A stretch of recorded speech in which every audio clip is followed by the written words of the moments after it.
The day I turned 30, I discovered on Instagram my family surprised my sister with a Paris trip. My mother then commented, "She's the sole one who brings us pride."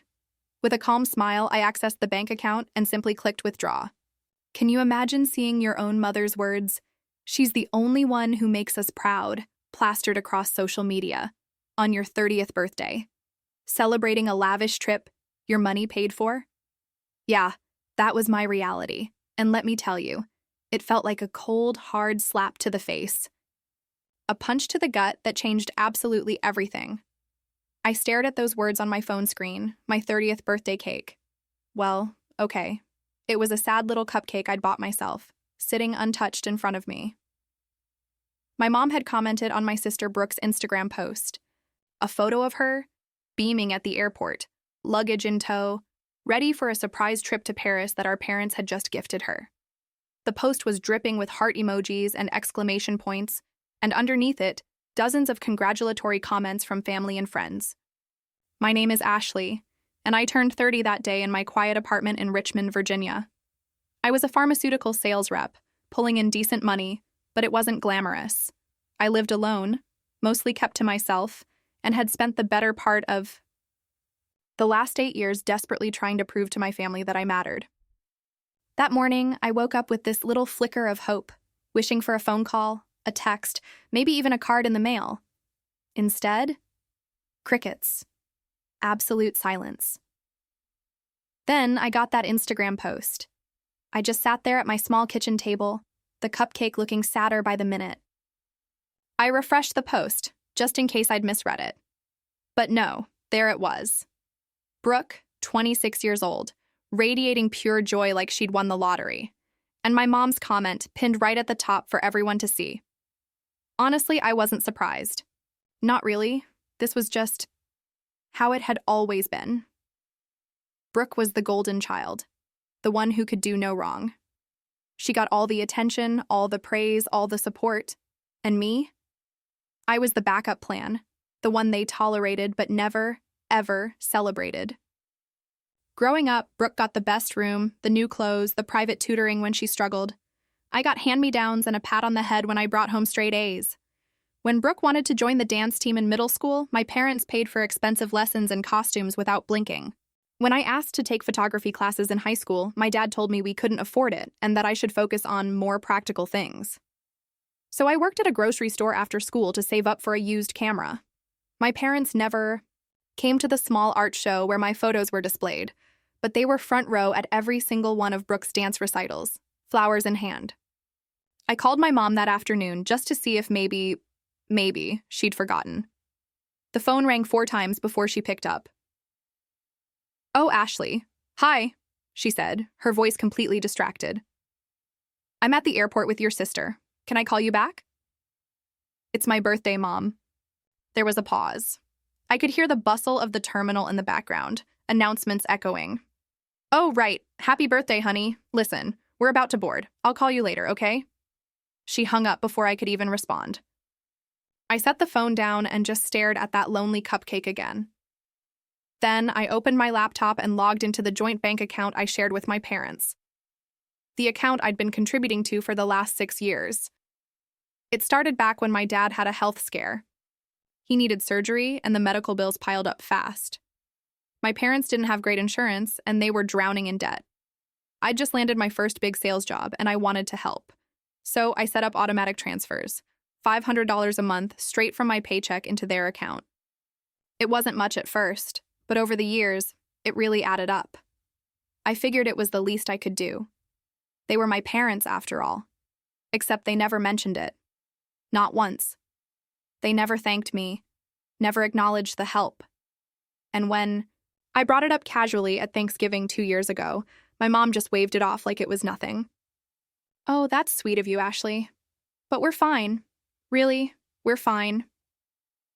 They were fine. And yet, here they were, dropping what I could only assume was several $1,000s on a spontaneous trip to Paris for Brooke. I did the math in my head. 6 years, $500 a month? That was $36,000. $36,000 I'd given them, thinking I was helping, thinking maybe it would finally mean something. I clicked through the account history, my stomach twisting with every entry. There were the usual expenses: groceries, utilities, car payments.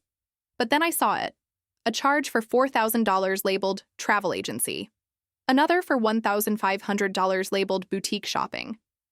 And just last month, a $10,000 deposit into Brooke's personal account with the memo, gift.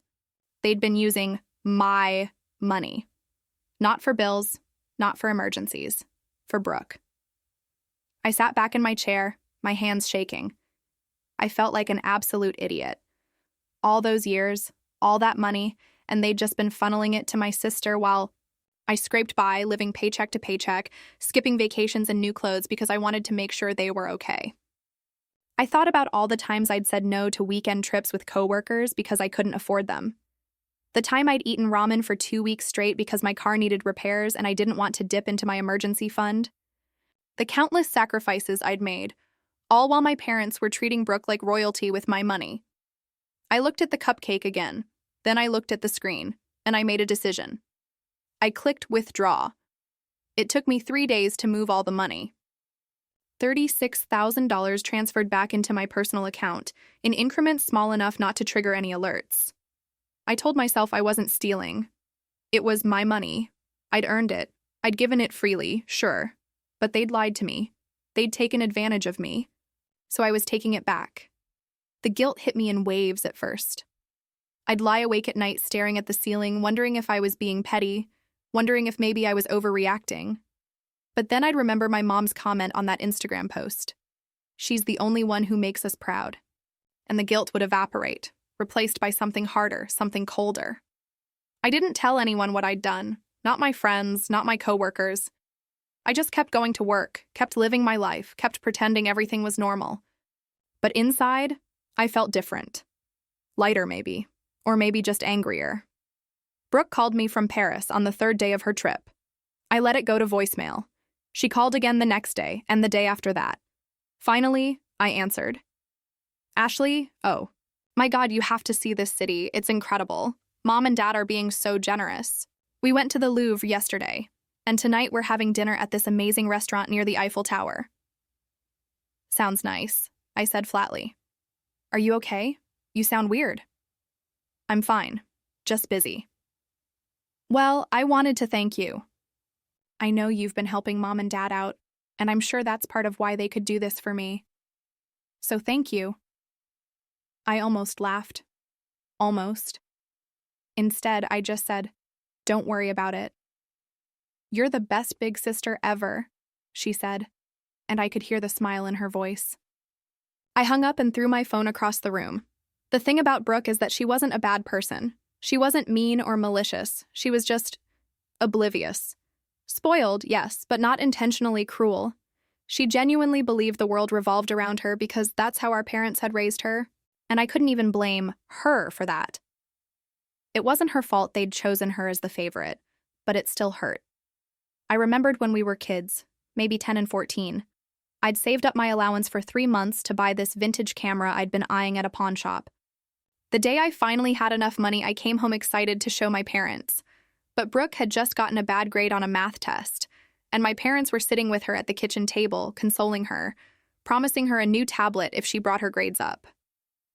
That's great, Ashley, my mom had said when I showed her the camera, barely glancing up. Now go do your homework. I took the camera to my room and cried, not because I wanted praise, but because I wanted them to care, just a little bit. I spent the next week researching what to do with the money. I wasn't going to blow it on something stupid. I wanted to use it wisely, in a way that would actually mean something. I thought about investing it, maybe putting it toward a down payment on a house. But then I stumbled across an ad for a medical billing course.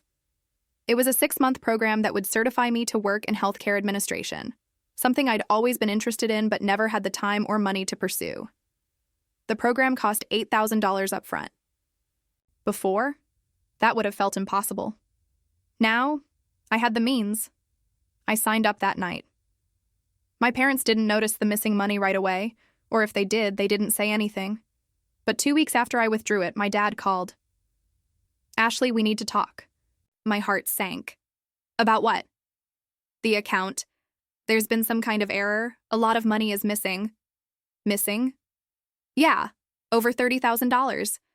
I called the bank and they said it was transferred out. Do you know anything about that?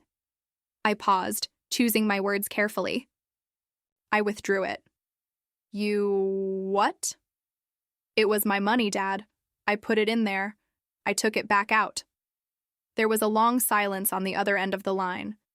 Then, Ashley, that money was for emergencies. We were counting on it. Emergencies? I repeated, my voice tight.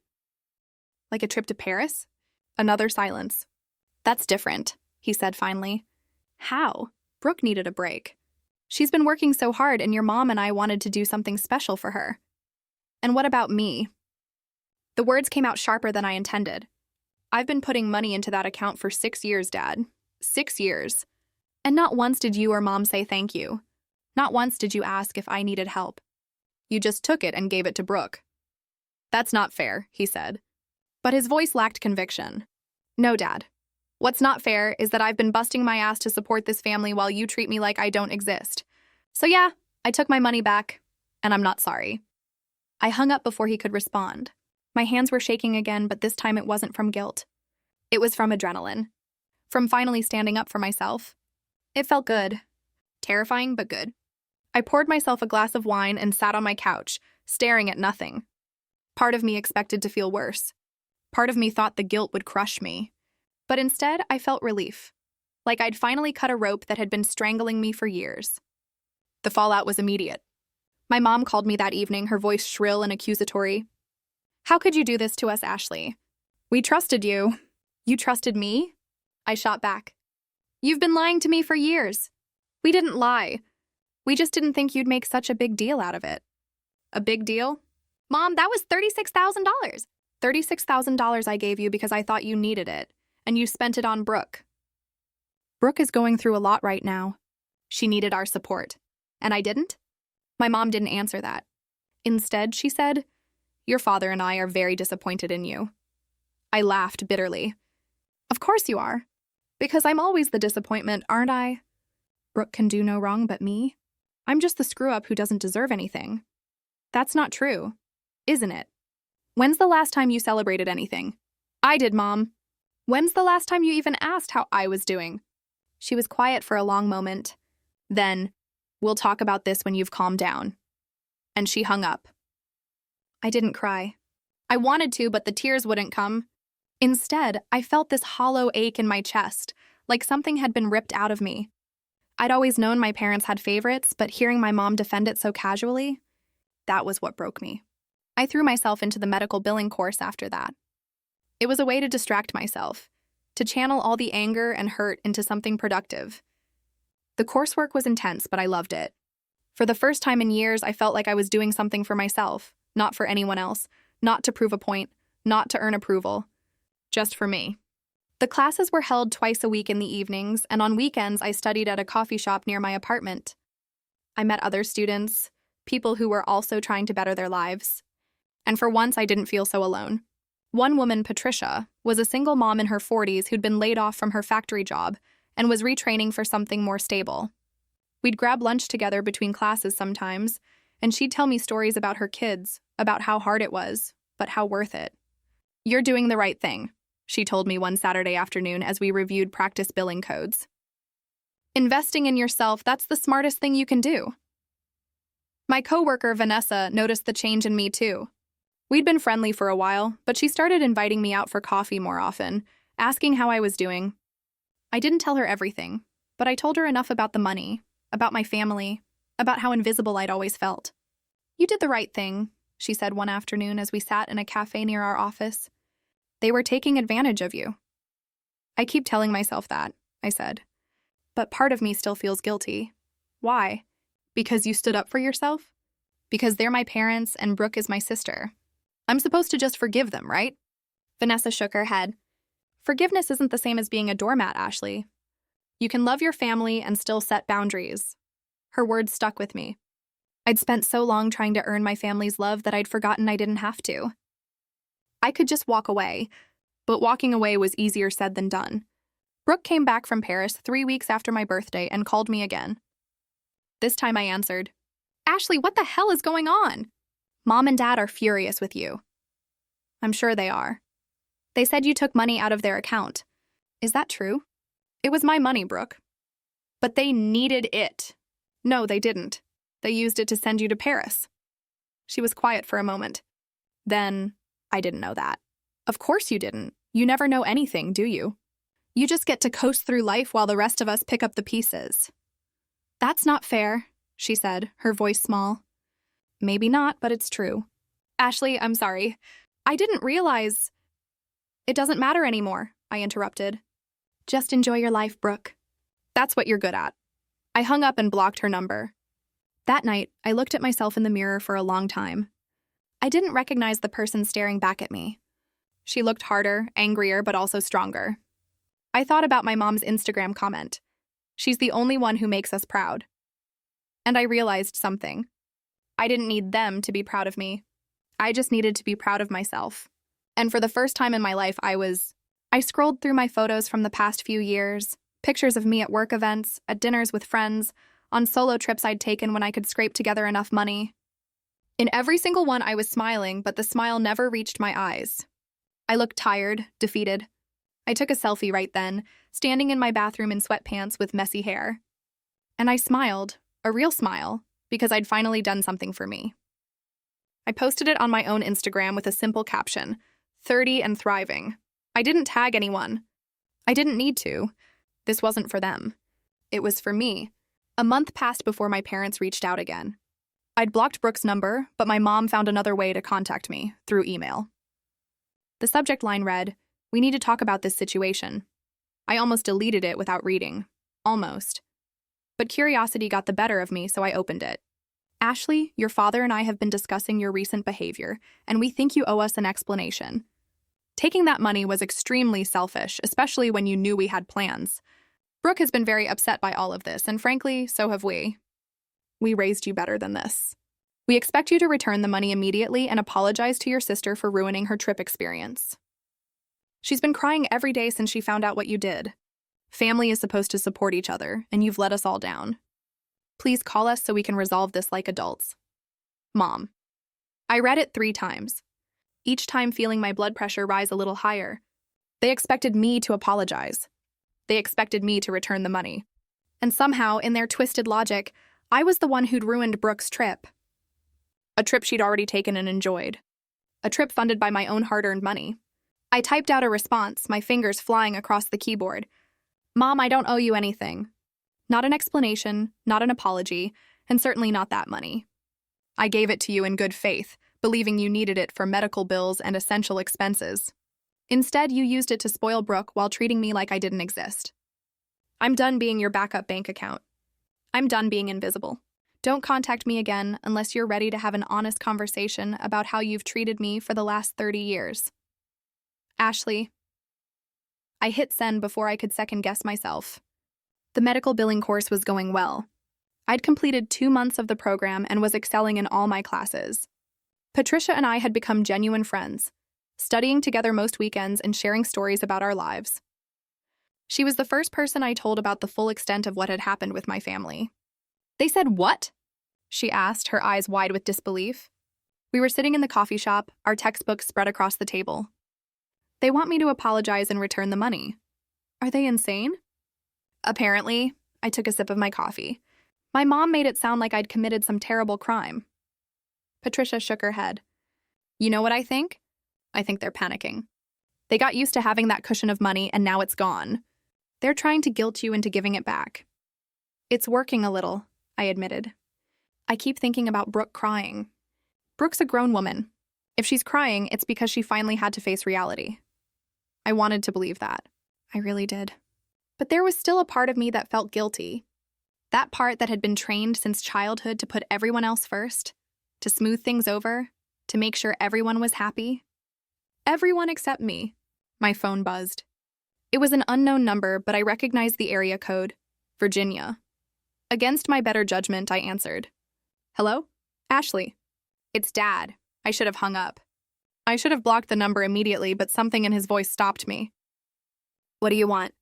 "I want to talk. Really talk. Not argue, not fight, just talk." I hesitated. "I'm listening." Your mom's email was out of line. I told her that. But Ashley, you have to understand where we're coming from. The money. We had plans for it. Plans that didn't include me. He sighed. It's not that simple. Actually, Dad, it is. You took my money and gave it to Brooke. You let Mom post that comment on Instagram saying Brooke was the only one who made you proud. You forgot my birthday. It really is that simple. We didn't forget your birthday. Your mom was just distracted with getting Brooke to the airport. That's worse, Dad. That's so much worse. You chose to prioritize Brooke over me, again, like you always do. Brooke needs more support. She's not as stable as you are. There it was. The excuse I'd heard 1,000 times growing up. Brooke needs more. Brooke's struggling. Brooke deserves special treatment, and me? I was just supposed to be stable, solid, the one who never needed anything. I'm not doing this anymore, I said quietly. I'm not going to keep setting myself on fire to keep everyone else warm. Ashley, no. No, Dad, I'm done. I took my money back, and I'm using it to better my life. If you can't be happy for me, then we don't have anything else to talk about. I hung up and immediately blocked the number. My hands were shaking, but I felt a strange sense of calm wash over me. Every time I stood up to them, it got a little easier. The guilt was still there, but it was quieter now. Easier to ignore. Vanessa noticed my mood at work and pulled me aside during our lunch break. You okay? You seem tense. My dad called. Oh no, what happened? I told her about the conversation, about his excuse that Brooke needed more support, about how I'd finally had enough. Vanessa listened without interrupting, then said, You know what I think? I think you're grieving. Grieving? Yeah. You're grieving the family you thought you had, or the family you wanted to have. And that's okay. It's normal. But you can't let that grief pull you back into their dysfunction. She was right. I was grieving. I was mourning the relationship I'd never have with my parents, the sisterhood Brooke and I would never share. But more than that, I was grieving the version of myself who'd spent so many years trying to earn love that should have been freely given. That weekend, I was studying at the coffee shop when my phone buzzed with a text from another unknown number. This time it was Brooke. Ashley, please talk to me. I got a new phone. I didn't know about the money. I didn't know they were using yours. I'm so sorry. Can we please talk? I stared at the message for a long time. Part of me wanted to respond, to hear what she had to say. But another part of me, the stronger part, knew it wouldn't change anything. I typed back, Brooke, I need space. I'm not ready to talk yet. Maybe someday, but not now. She responded immediately. I understand. I'm here when you're ready.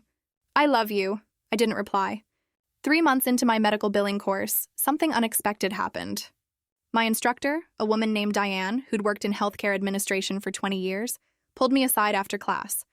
Ashley, I wanted to talk to you about your work. You're one of the top students in the program.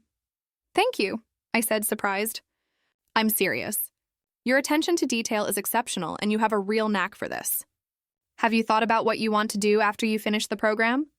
I was hoping to find a position at a hospital or clinic, something stable. Diane smiled. I have a friend who works at Virginia Commonwealth University Health System. They're looking for someone to join their billing department. It's a senior position, and the pay is excellent. I'd like to recommend you. My heart skipped. Really? Really? Really. I'll send you the details. You'd have to interview, of course, but I think you'd be perfect for it. I walked out of class that day feeling lighter than I had in months. This was it. This was the opportunity I'd been working toward. And I'd done it all on my own, without my family's support or approval. When I got home, I found an envelope slipped under my door. No return address, but I recognized the handwriting immediately. My mom's. I opened it with shaking hands. Inside was a birthday card, 3 months late, and a check for $500. The card read, We're sorry we missed your birthday. We hope this makes up for it. Love, Mom and Dad, $500. A fraction of what I'd given them over the years. And they thought this would fix things. I tore up the check and threw it in the trash.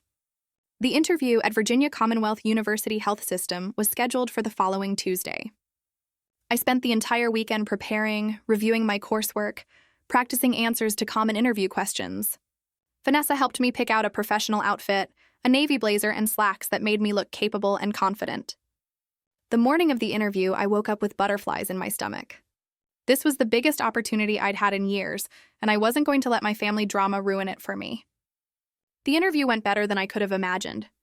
The hiring manager, a woman named Caroline, was impressed with my background in pharmaceutical sales and my dedication to completing the medical billing program while working full-time. "We need someone who's organized, detail-oriented, and can handle high-pressure situations," Caroline said. "From what Diane told me and what I'm seeing here, you fit that description perfectly." "Thank you. I'm really excited about this opportunity. The position comes with full benefits, and the starting salary is $75,000 a year. Does that work for you?" I nearly fell out of my chair. $75,000. That was almost double what I was making in pharmaceutical sales. "That works perfectly," I managed to say. "Great. I'll be in touch by the end of the week with our decision." I walked out of the hospital feeling like I was floating. This was really happening. My life was actually turning around. When I got back to my car, I had 6 missed calls from my mom and 3 from my dad. I ignored them all. That evening, Vanessa invited me out for drinks to celebrate. We went to a wine bar downtown, and I told her about the interview, about the salary, about how surreal everything felt. "You deserve this," she said, raising her glass. "After everything you've been through, you deserve something good." "I keep waiting for the other shoe to drop," I admitted. "Like something's going to go wrong." "Nothing's going to go wrong. You're talented. You've worked hard, and you're finally putting yourself first. That's not selfish. That's survival." We talked for hours, and for the first time in months, I felt genuinely happy. Not just relieved or vindicated, but actually happy. When I got home that night, there was another email from my mom. This one had the subject line, "Emergency." My stomach dropped. Despite everything, they were still my parents. If something was really wrong, I needed to know. I opened the email. "Ashley, we need to talk immediately. Your father lost his job last week, and we're in serious financial trouble. We need that money back. This isn't a request. This is a genuine emergency. We could lose the house. Please call us as soon as you get this, Mom." I read it twice. My happiness from the evening draining away. My dad had lost his job. They might lose the house. And somehow this was my responsibility. Except it wasn't. I'd given them $36,000 over 6 years. They'd used it for luxury trips and gifts for Brooke instead of saving it for actual emergencies. This was the consequence of their choices, not mine. But the guilt was crushing. They were my parents. No matter how badly they treated me, did I really want them to lose their home? I called Vanessa. "They're saying it's an emergency," I told her. "My dad lost his job. They might lose the house. Ashley, listen to me very carefully. This is not your problem. But what if they're telling the truth? What if they really are in trouble? Then they need to figure it out like adults. They can downsize. They can get new jobs. They can ask Brooke for help. You are not their safety net. You gave them $36,000 and they wasted it. If they're in financial trouble now, that's on them." "I know you're right. I know that, but nothing. You're about to start an amazing new job. You're building a life for yourself. Don't let them drag you back down." I took a deep breath. "You're right. You're absolutely right." After I hung up with Vanessa, I replied to my mom's email. "Mom, I'm sorry to hear about Dad's job, but I can't help you financially. I gave you $36,000 over the years, and you chose to spend it on things that weren't emergencies. I have my own life to worry about now. I suggest you talk to Brooke about helping out, since she's the one you've always prioritized. Best of luck, Ashley." I hit send and turned off my phone. 3 days later, I got the call from Caroline. I'd gotten the job. I started crying right there in my living room. Happy tears. Relieved tears. Tears for everything I'd been through to get to this moment. I'd done it. I'd actually done it. I called Patricia first to tell her the news. She screamed so loud I had to pull the phone away from my ear. "I'm so proud of you," she said. "This is just the beginning, Ashley. You're going to do amazing things." Then I called Vanessa, who insisted we go out to celebrate properly.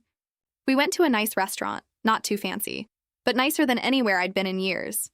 I ordered the most expensive thing on the menu and didn't feel guilty about it. "To new beginnings," Vanessa said, raising her glass. "To new beginnings," I echoed. My start date at the hospital was in 3 weeks. I gave my notice at the pharmaceutical company, and my boss was understanding, even congratulatory. The medical billing course was winding down, and I'd finished with top marks. Everything was finally falling into place.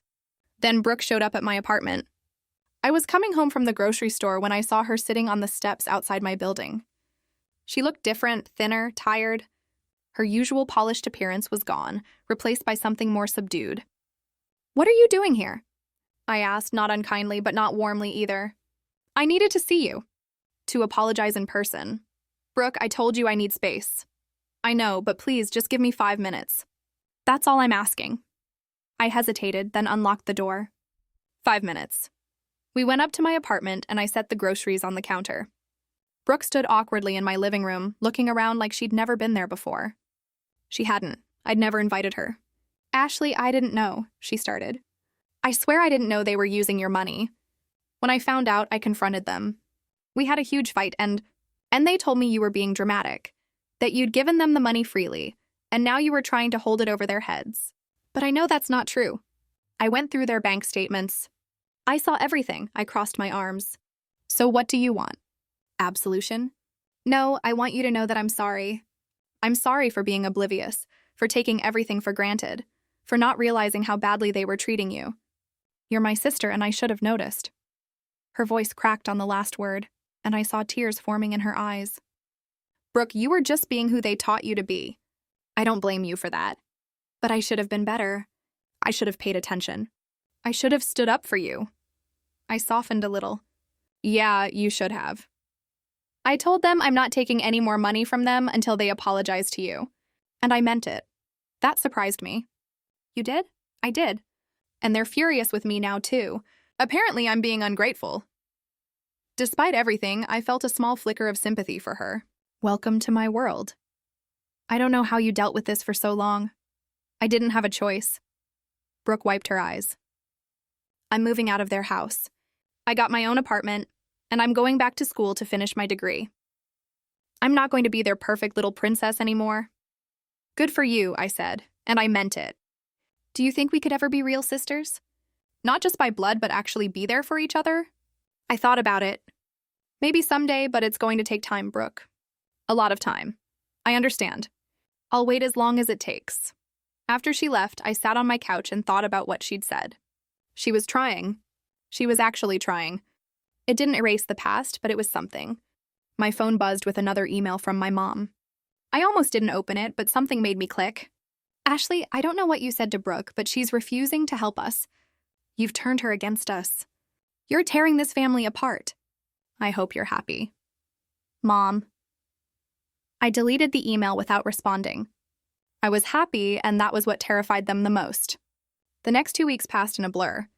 I finished the medical billing course at the top of my class, received my certification, and prepared for my new job at the hospital. Patricia threw me a small celebration at her house, inviting a few of our classmates. It was simple, just pizza and cake, but it felt more genuine than any family gathering I'd ever attended. "Speech!" Someone called out, and everyone laughed. I stood up, feeling awkward but grateful. "I just want to say thank you. 6 months ago, I was in a really dark place. I felt invisible and unappreciated. But this course and all of you helped me remember that I'm worth something. So thank you for being there for me." Everyone clapped, and Patricia pulled me into a hug. "You're going to kill it at that hospital," she whispered. The day before I started my new job, I decided to do something I'd been putting off. I went through all my social media and unfollowed my parents. I didn't block them, but I didn't want to see their posts anymore. I was done letting their lives affect mine. As I was scrolling through, I noticed something odd. My mom had posted a status update 2 days earlier. "Sometimes your children disappoint you in ways you never imagined. We raised Ashley to be better than this, but she's chosen selfishness over family. Praying for her to see the light." The post had dozens of comments, mostly from relatives and family friends I barely knew. Most of them were supportive of my mom, saying things like, "Stay strong," and "Family is everything." But there were a few that stood out. My Aunt Linda, my dad's sister, had commented, "Maybe it's time to look at your own actions instead of blaming Ashley. I've watched you treat that girl like garbage for years. She deserves better." And my cousin Jake had written, "Ashley's been supporting you guys financially for years, and you never even thanked her. Maybe she got tired of being taken for granted." I felt a rush of vindication. So other people had noticed. Other people knew the truth. I screenshotted the post and the comments, then saved them to a folder on my computer. Insurance, in case I ever needed proof. My first day at Virginia Commonwealth University Health System was nerve-wracking but exhilarating. Caroline showed me around, introduced me to the team, and gave me a thorough overview of my responsibilities. The department was busy but organized, and everyone seemed genuinely welcoming.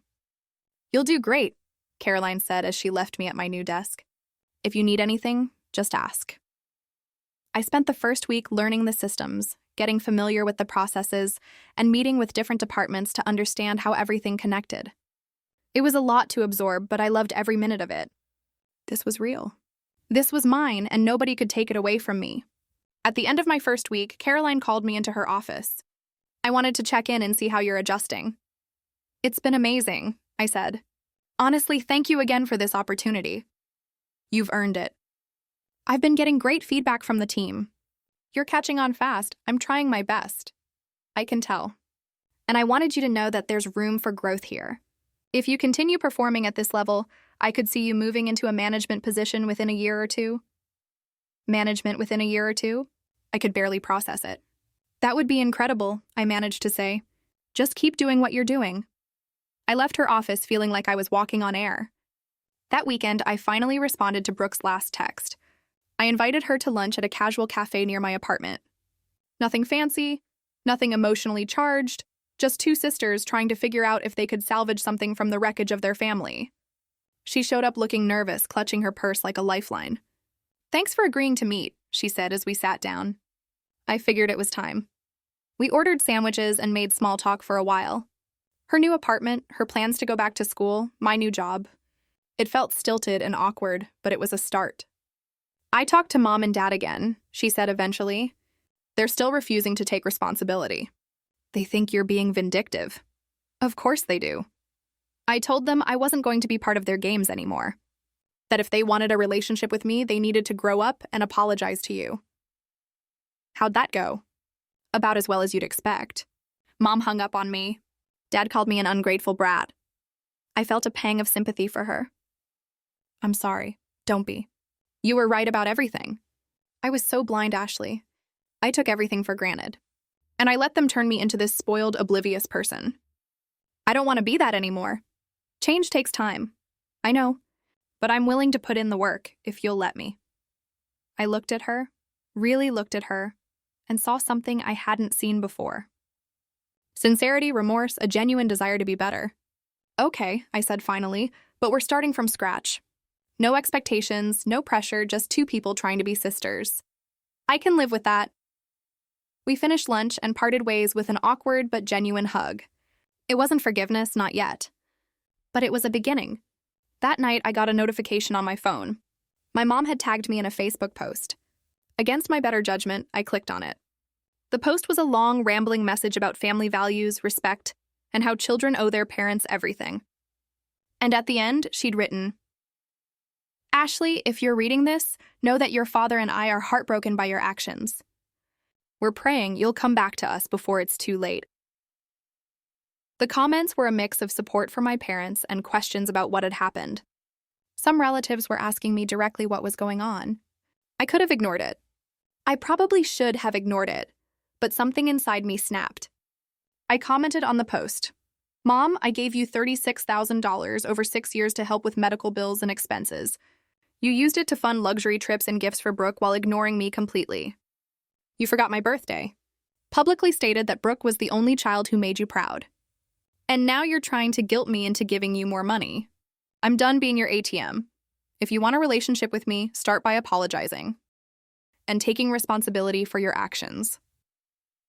Ashley." I hit post before I could second-guess myself. Within minutes, the comments started pouring in. Some relatives were shocked, others were supportive. My Aunt Linda commented, "Finally, someone said it." And my mom responded with, "This is a private family matter." "How dare you air our business publicly?" I replied, "You made it public when you tagged me. I'm just telling my side of the story." Then I logged off and blocked both my parents on all social media. My hands were shaking, but I felt lighter than I had in years. I'd finally told the truth. I'd finally stood up for myself in a way that couldn't be ignored or dismissed, and I was done apologizing for it. The Facebook post exploded overnight. By the time I woke up the next morning, There were over 200 comments and countless shares.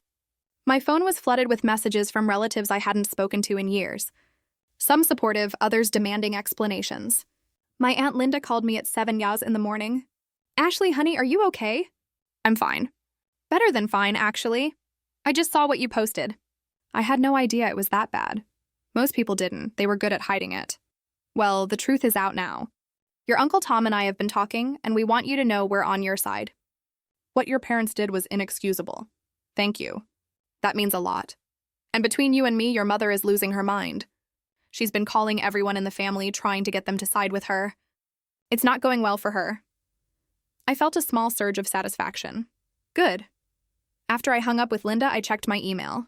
There were 3 messages from my mom, each more desperate than the last. The first was angry, accusing me of betrayal and slander. The second was manipulative, talking about how hurt she and my dad were. The third was almost pleading, asking me to delete the post and call her. I deleted all 3 without responding. At work that Monday, I threw myself into my new role. The hospital billing department was complex and demanding, but I loved the challenge. Caroline had given me several high-priority accounts to manage, and I was determined to prove I belonged there. During lunch, Vanessa called. "So I saw your Facebook post. You and everyone else. Are you okay?" That took guts. I'm tired of hiding their dysfunction. If they wanted privacy, they shouldn't have aired their grievances publicly first. Fair point. How are they taking it? Not well from what I hear. But that's not my problem anymore. Good for you.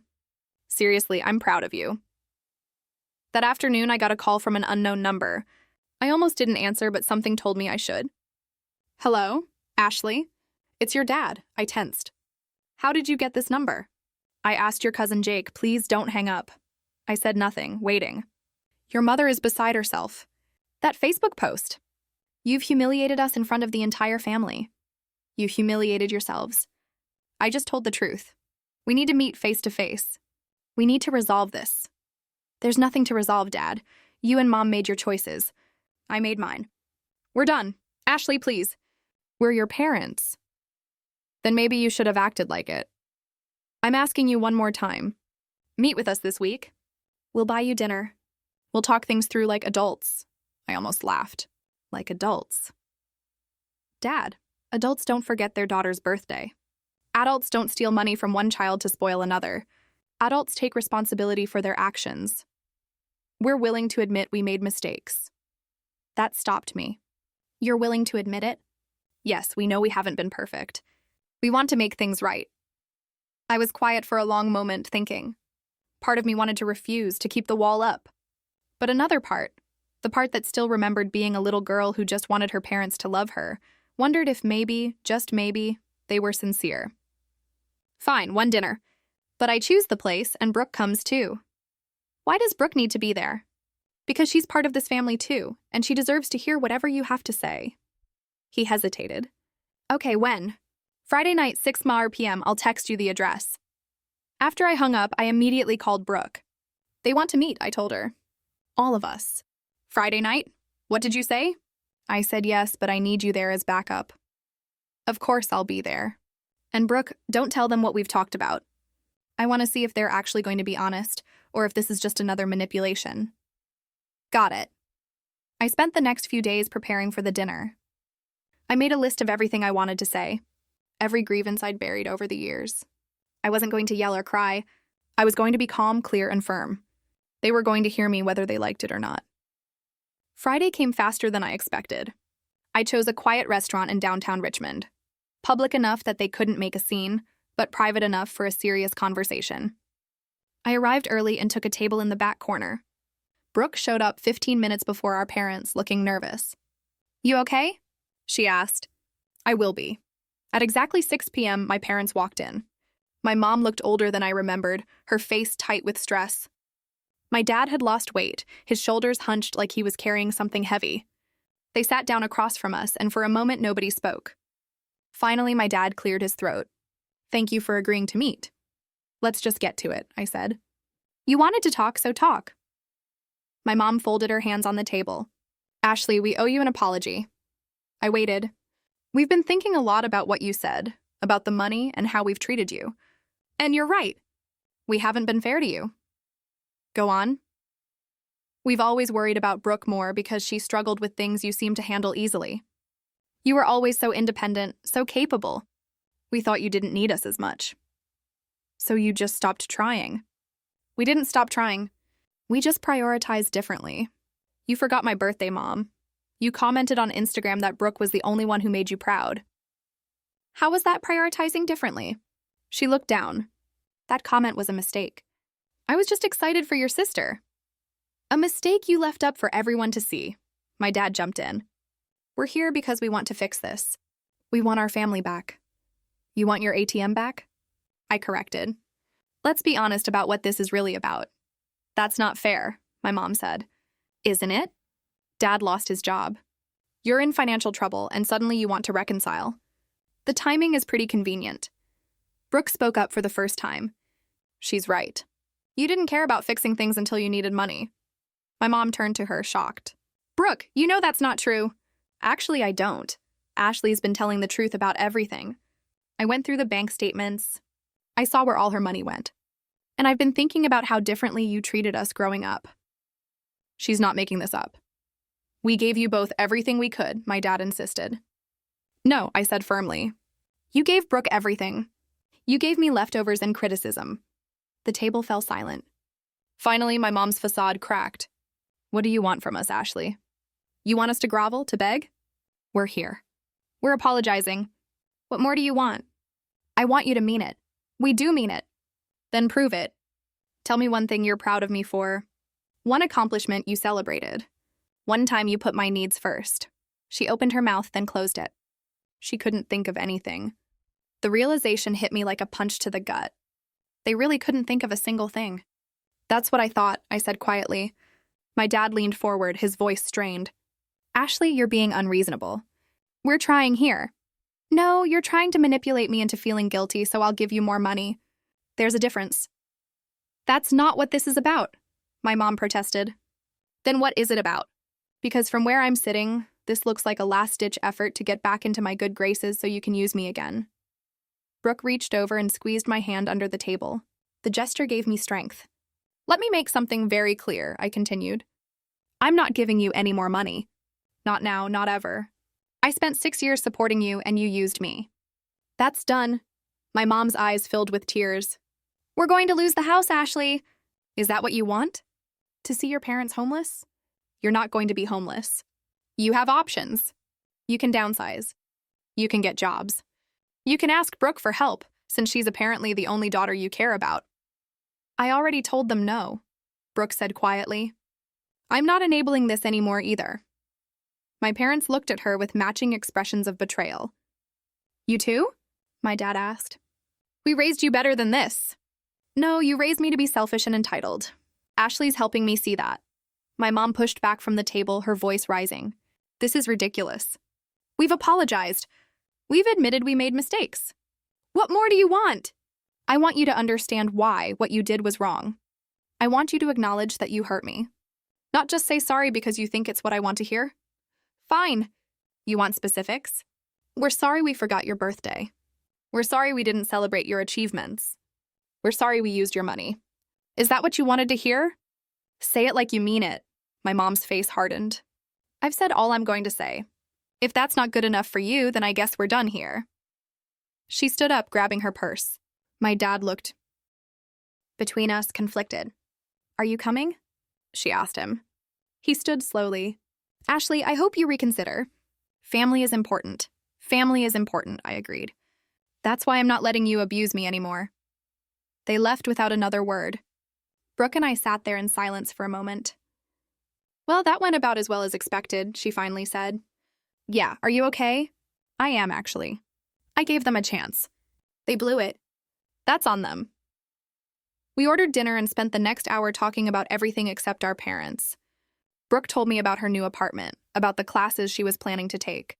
I told her about work, about my plans for the future. For the first time in our lives, we were just two sisters having dinner. No competition, no favoritism, no drama, just us. When we left the restaurant, Brooke hugged me tight. Thank you for giving me another chance, she said. Thank you for showing up. Over the next few weeks, things settled into a new normal. I excelled at my job, impressing Caroline and the rest of the team with my work ethic and attention to detail. The hospital environment suited me, and I found genuine satisfaction in knowing my work helped people, even if indirectly. My parents tried reaching out a few more times. Emails, voicemails, even a letter sent to my apartment. Each message was the same. Apologetic on the surface, but manipulative underneath, always circling back to their financial problems and how I could help. I ignored them all. The family drama on Facebook eventually died down, but not before several relatives reached out privately to tell me they'd suspected something was wrong for years. My Aunt Linda became a regular presence in my life, inviting me to family dinners and holidays. She'd always been kind to me, but now she was actively supportive, going out of her way to include me. "Your mother is furious with me," she told me one Sunday afternoon over coffee. "She thinks I'm turning the family against her." "Are you?" "Nope, she did that all by herself. I'm just refusing to pretend everything is fine." 3 months after the disastrous dinner, Caroline called me into her office again. "I have some news," she said, smiling. "We're creating a new position, Assistant Director of Medical Billing. I'd like to offer it to you." My jaw dropped. "Already?" "You've proven yourself, Ashley. You're organized, efficient, and the team respects you. The position comes with a significant raise and more responsibilities." "What do you say?" "Yes, absolutely, yes." "Great. We'll make it official next week." I left her office in a daze. Assistant Director. 6 months ago, I'd been crying over a birthday cupcake, feeling worthless and invisible. Now, I was being promoted to a leadership position at a major hospital. I called Vanessa immediately to tell her the news. "Are you kidding me? That's amazing. I can't believe it's happening. I can. You've worked incredibly hard. You deserve this." That weekend, Patricia threw me an impromptu celebration at her house. It was small, just her kids, Vanessa, and Brooke, but it meant everything to me. These people had seen me at my lowest and supported me as I rebuilt my life. "To Ashley," Patricia said, raising her glass of soda. "The strongest person I know." Everyone echoed the toast, and I felt tears prick my eyes. "Thank you," I said. "All of you. For believing in me when I didn't believe in myself." Later that night, as I was driving home, my phone rang. It was my dad. I almost didn't answer, but something made me pick up. "Hello? Ashley. It's Dad. Please don't hang up." "What do you want?" "I wanted to tell you that I got a new job. It doesn't pay as much as the old one, but it's something. And your mom is working part-time at a retail store." "Good for you. We're going to be okay. We're figuring it out." I waited for the ask, for the manipulation, but it didn't come. I also wanted to say, "I'm sorry, really sorry. Not because I want something from you, but because you deserve to hear it. We were wrong. We treated you terribly. And there's no excuse for that." I pulled over, my hands shaking. "Your mother isn't ready to admit it yet, but I am. You were right about everything. We took you for granted. We played favorites. We used you. And I'm sorry." Tears streamed down my face. This was what I'd wanted to hear for 30 years. "Thank you," I managed to say. "I don't expect you to forgive me. I don't even expect you to want a relationship with me. I just needed you to know that I see what we did, and I'm ashamed of it." We talked for another 20 minutes. He didn't ask for money, didn't try to guilt me into anything. He just talked and I listened. And for the first time in my life, I felt like my dad actually saw me. When we hung up, I sat in my car for a long time, processing. It wasn't forgiveness. Not yet, but it was a start. The following months brought changes I never could have imagined. My new role as assistant director kept me busy but fulfilled. I implemented new systems that streamlined the billing process, saving the hospital thousands of dollars and improving patient satisfaction. Caroline praised my work in department meetings, and other directors started seeking my input on their own processes. Brooke and I grew closer, meeting for dinner once a week and texting regularly. She'd enrolled in community college and was working toward a business degree. She'd also started seeing a therapist to work through the family dynamics that had shaped her. "My therapist says I was conditioned to see myself as superior," she told me one evening, "and that recognizing that is the first step to changing." How's that going? It's hard. Really hard. I keep catching myself expecting special treatment, and then I have to remind myself that's not normal. The fact that you're trying means something. My relationship with my dad slowly improved. We talked on the phone every few weeks, Brief conversations where he'd update me on his job and ask about mine. My mom still hadn't apologized, and I'd accepted that she probably never would. Some people aren't capable of that kind of self-reflection. 6 months into my new position, I attended a healthcare administration conference in Washington, working with professionals from across the country. During a session on billing innovations, I met a woman named Grace, who ran a consulting firm that helped hospitals optimize their billing departments. "You have some really interesting ideas," she said after my presentation. "Have you ever thought about consulting?" "Not really. I'm happy where I am." "Well, if you ever change your mind, here's my card. We're always looking for talented people." I pocketed the card, not thinking much of it at the time. That Christmas, I spent the holiday with Aunt Linda's family. It was the first Christmas in years where I felt genuinely welcomed and valued. Brooke came too, and we exchanged gifts and laughed and ate too much food. My parents called on Christmas morning. My dad wished me a Merry Christmas, and I could hear my mom in the background, though she didn't get on the phone. "How's your day going?" he asked. "It's good." "Really good. I'm glad. You deserve it." After we hung up, I didn't feel sad or angry. I just felt at peace. The new year brought more opportunities. Caroline approached me about pursuing a master's degree in healthcare administration, with the hospital willing to pay for most of it. I enrolled in an online program, excited about the chance to further my education. Vanessa got engaged to her long-term boyfriend, and she asked me to be a bridesmaid. Patricia's daughter graduated from high school and decided to pursue nursing, inspired by the stories her mom and I had shared about healthcare work. My life was full in ways I never thought possible. One Saturday afternoon in March, I was cleaning my apartment when I found the old birthday card my parents had sent, the one with the $500 check I'd torn up. I'd kept the pieces in a drawer, though I wasn't sure why. I looked at them for a long moment, then threw them in the trash. I didn't need their money. I didn't need their approval. I had built a life I was proud of, surrounded by people who actually valued me. That evening, I got a message from Brooke. "Just wanted to say I'm proud of you for everything." I smiled and typed back, "Proud of you too." A few days later, my mom finally broke her silence. She sent an email with no subject line. "Ashley, I've been doing a lot of thinking. Your father tells me you're doing well, and I'm glad. I'm not good at apologies, and I don't know if I ever will be. But I want you to know that I do see you now. I see what we did, how we hurt you. I don't expect you to forgive me. I just wanted you to know that I'm trying to be better. Maybe one day we can talk, Mom." It wasn't the groveling apology I'd once fantasized about. It wasn't even a particularly good apology, but it was something. I wrote back, "Thank you for saying that.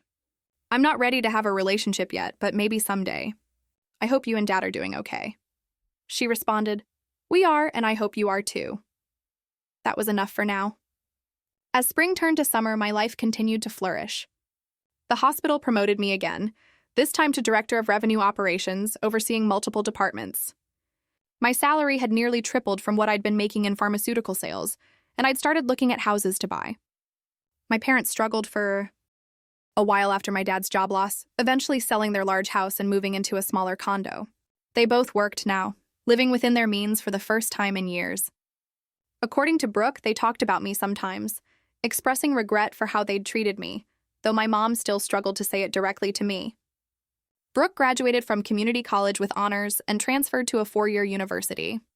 She'd found her own path, independent of our parents' expectations, and I was genuinely proud of her.